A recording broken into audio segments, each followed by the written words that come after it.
Ha ha ha ha ha. Ay grabe, nakalimutan mong ikaw ang una kong katagpo kagabi bago ako makauwi. Napangiti na rin si Sophie sa kaibigan. Ito ang gusto niya sa kaibigan niya. Mahal siya nito at laging inaalala nito kung kahit noong nasa ibang bansa pa ito. Teka nga, nasan ba ang bruha mong hipag? Tanong muli ni Elizabeth sa kaibigan. Malapad ang ngiti habang nagkukwento si Sophie sa nangyari kanina. Lumayo siya ng konti sa pintuan ng bathroom upang hindi ito marinig ng kapatid. Sa iyo pa lang ay kaawa-awa na siya, paano na kapag ako ang kaharap niya? Hahaha, sabay sagot ni Elizabeth kay Sofia. Good idea, bakit hindi ka pumunta dito ngayon? Wala ang bruha at masama ang pakiramdam ni kuya. Kaya pagkakataon mo na ito. Napangiti si Elizabeth at nagustuhan ang suhestyon ni Sophie. Nagmamadali siyang magpalit ng damit at pinuntahan si Charles.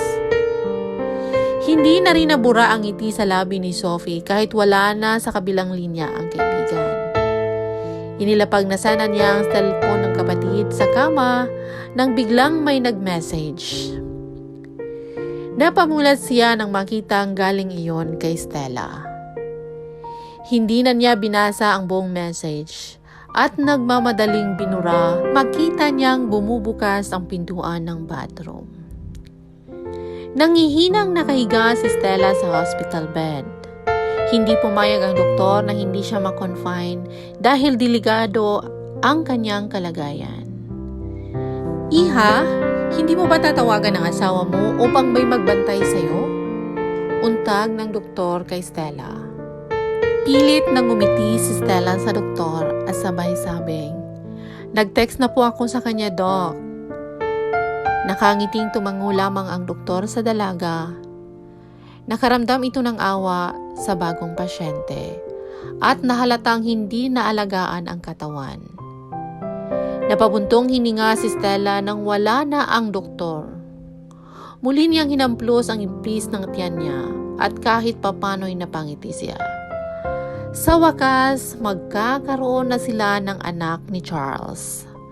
Magkakaroon na sila ng dahilan upang mahalin siya ng asawa at mabuo na ang pamilya nila ng tuluyan.